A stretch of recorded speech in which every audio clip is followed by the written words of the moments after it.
Verdi Sambo kembali menghadirkan saksi ahli meringankan dalam sidang lanjutan kasus pembunuhan berencana terhadap Brigadir Yosua di Pengadilan Negeri Jakarta Selatan Selasa 3 Januari 2023. Saksi kali ini adalah ahli pidana hukum yang juga guru besar Universitas Hasanuddin, Profesor Said Karim. Profesor kelahiran Parepare ini menyebut terdakwa Verdi Sambo tidak dapat dimintai pertanggungjawaban pidana.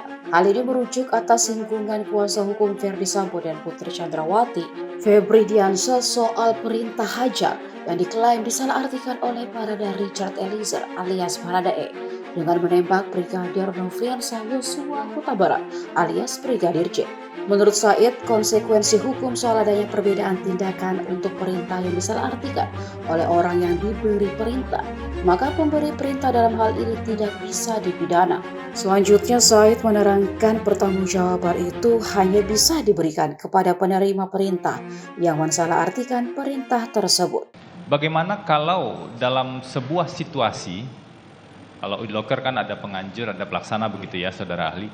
Bagaimana kalau dalam sebuah situasi pihak yang menganjurkan atau penganjur ini sebenarnya anjurannya berbeda dengan yang dilaksanakan.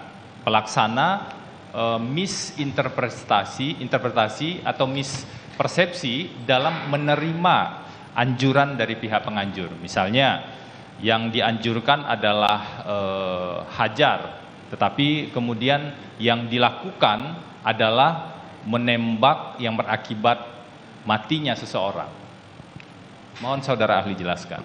Jadi mohon izin yang mulia untuk menjawab. Berdasarkan pengetahuan hukum yang saya pahami, jadi kalau saudara penasihat hukum berbeda pemahamannya dengan saya, jangan salahkan saya. Karena saya kemukakan memang yang saya pahami. Penuntut umum juga punya pendapat yang berbeda, tidak apa-apa berbeda. Karena memang kita memahami secara berbeda.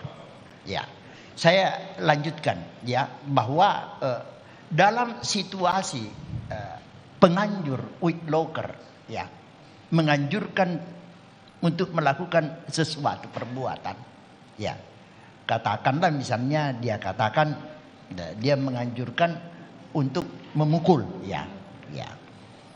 Tapi ternyata kemudian karena yang bersangkutan yang disuruh itu pelaku peserta punya senjata api, dia tidak memukul, malah langsung dia tembak.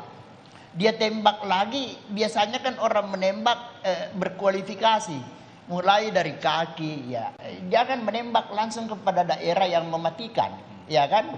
Nah, tapi dia langsung menembak pada bagian yang sangat berbahaya bagi kehidupan umat manusia, mungkin daerah perut atau jantung, dan memang sasaran mematikan.